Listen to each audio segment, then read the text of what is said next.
El libro del profeta Oseas. Oseas vivió en el reino del norte en Israel, al que a veces llaman Efraín o Jacob, alrededor de unos 200 años después de que el reino del sur se hubiera separado de Judá. Recuerda la historia del libro de Primera de Reyes. Oseas fue llamado a hablar a nombre de Dios durante el reinado de uno de los peores reyes de Israel, Jeroboam II. La nación estaba cayendo en el caos y en el año 722 el grande y terrible imperio asirio arrasó y destruyó a Israel. De nuevo, mira la historia de Segunda de Reyes. Y Oseas había visto venir todo esto. El libro es una colección de aproximadamente 25 años de predicaciones y escritos, y casi todo es poesía. Y esta colección ha sido diseñada para contener 3 secciones principales. Profundicemos y verás cómo funciona. La sección inicial cuenta la historia del matrimonio destrozado de Oseas con una mujer llamada Gomer, quien comete adulterio. Ahora, no es completamente claro si Gomer se acostaba con otros hombres antes o solo después de que se casaron, pero ellos tuvieron 3 hijos y luego las cosas se desmoronaron. El punto importante es que Dios le dice a Oseas que a pesar de la infidelidad de Gomer, él debe ir a buscarla, pagar sus deudas a sus amantes y comprometerse en su amor y fidelidad hacia ella una vez más. Y luego, Dios dice que todo esto, el matrimonio roto y luego restaurado, y los hijos, son símbolos proféticos que cuentan la historia de la relación de Dios con Israel. Dios ha sido como un marido fiel a Israel. Él los rescató de la esclavitud, los llevó al monte Sinaí, donde entró en un pacto con ellos. Les pidió ser fieles únicamente a Él. Pero luego, Él llevó a Israel a la tierra prometida, y ellos tomaron toda la abundancia que Él les dio y la dedicaron a la adoración al dios cananeo Baal. Así que Dios tiene una razón legítima. Él podría terminar el pacto y divorciarse de Israel, y Él considera el hacerlo. Pero en lugar de ello, Él les dice que va a buscar a Israel de nuevo y que renovará su pacto con ellos, y les explica por qué. Es solamente por su propio amor, compasión y fidelidad.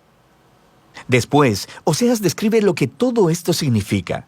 Él dice que las consecuencias por la rebelión de Israel serán la derrota inminente por las otras naciones y el exilio, pero que hay esperanza de una restauración futura. Un día, Israel se arrepentirá otra vez y regresará a adorar a su Dios. Y dice Oseas, Él pondrá sobre ellos un nuevo rey mesiánico del linaje de David, quien les traerá la bendición de Dios. Y así, esta sección introductoria nos presenta todas las ideas principales del libro. Israel se ha rebelado y Dios traerá severas consecuencias, pero el amor del pacto de Dios y su misericordia son más poderosos que el pecado de Israel.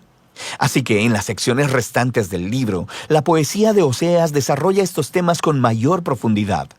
Tenemos 2 colecciones de las acusaciones y advertencias para Israel, y luego cada una de estas concluye con un poema lleno de esperanza acerca de la misericordia de Dios y de la esperanza para el futuro. De manera que en los capítulos del 4 al 10, Oseas explora las causas y los efectos de la infidelidad de Israel. Él dice una y otra vez que a Israel le falta conocimiento o entendimiento de Dios. La palabra hebrea conocer, que es yadá, es más que solo una actividad intelectual. Describe conocimiento personal y relacional. Es la diferencia entre simplemente conocer algo acerca de alguien y conocer a ese alguien realmente. Y Dios quiere que Israel lo conozca así, en una relación. Quiere que experimenten su amor por ellos y que éste se convierta en la clase de conocimiento que transforme sus corazones y sus vidas para que lo amen como respuesta. Y esta es la razón por la que Oseas está exponiendo constantemente la hipocresía de la adoración de Israel. Él les muestra constantemente cómo están rompiendo los 10 mandamientos y cómo están permitiendo graves injusticias en sus comunidades. Y luego van a sus templos sagrados y ofrecen sacrificios a Dios como si todo estuviera bien, pero no está bien. Y no solo por su hipocresía, sino porque también están adorando a todos estos otros dioses. Muchas veces Él menciona sus altares a Baal en las ciudades de Betel y Gilgal. Y ellos no solamente han entregado su lealtad a otros dioses, también Oseas acusa repetidamente a Israel de confiar en sus alianzas políticas con Egipto y Asiria. En lugar de confiar en que Dios los protegerá, ellos quieren hacerse similares a esas otras naciones y confiar solamente en el poder militar. Y Dios dice que todo se les vendrá abajo, porque dentro de muy poco tiempo, Asiria los traicionará y vendrá a desolar sus tierras. Y en esta otra sección de advertencia, Oseas da una lección de historia sobre el antiguo Israel para mostrar cómo esta familia ha sido infiel desde el principio. Él alude a la traición y a las mentiras del patriarca Jacob. Recuerda a Génesis 27 y 28. Él alude a la rebelión de Israel en el desierto. Recuerda el libro de Números. Él alude al nombramiento del corrupto rey Saúl, quien llevó al pueblo al pecado y al desastre. Recuerda las historias en Primera de Samuel. Y todo esto es la manera de Oseas decir que algunas cosas en esta familia nunca cambian. Así que, ¿qué esperanza tiene Oseas? Bueno, sabemos por el capítulo 3 que Dios hará algo para salvar y restaurar a su pueblo, y eso es lo que exploran estos dos capítulos finales. El capítulo 11 es hermoso. El poema muestra a Dios como un padre amoroso que crió a su hijo Israel y luego compartió todo con él. Pero el hijo creció y se rebeló contra el padre, aprovechándose de su generosidad. Entonces, en este poema, Dios está emocionalmente destrozado. En un momento está enojado y naturalmente dice que traerá severas consecuencias, pero al siguiente está quebrantado de corazón. Y luego, Él dice que es movido por su misericordia y compasión y que Él perdonará al hijo que ama. Él dice, ¿cómo te abandonaré, Efraín? Mi corazón se conmueve dentro de mí, se enciende toda mi compasión. Y así, aunque Dios permitió que Israel fuera conquistado por Asiria y enfrentara las consecuencias, esa no es la última palabra de Dios. Todavía hay esperanza, y de eso se trata el último capítulo.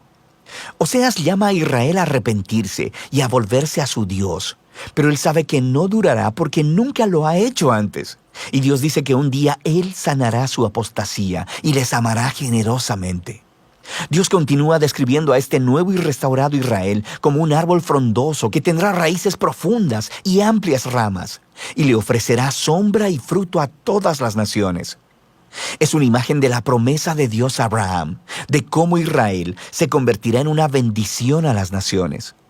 Y Dios está diciendo, si todo esto va a suceder, se requerirá de un acto de la gracia y del poder sanador de Dios para reparar el profundo quebrantamiento y el egoísmo pecaminoso del corazón humano, para que el pueblo de Dios pueda recibir su amor y amarlo de vuelta.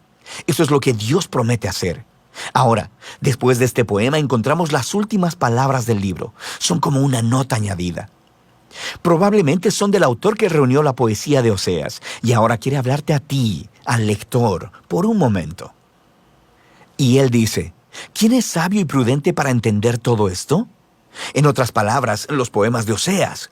Los caminos del Señor son rectos y los justos andan por ellos, pero los rebeldes tropiezan en ellos. Así que el autor quiere que sepas que la poesía de Oseas para el reino del norte, Israel, no está encadenada al pasado. Esta revela profundas verdades acerca del carácter de Dios, de sus propósitos y de la naturaleza humana. Y aunque Dios debe y trae su justicia sobre la maldad humana, su propósito final, su corazón, es sanar y salvar a su pueblo. Y de eso se trata el libro de Oseas.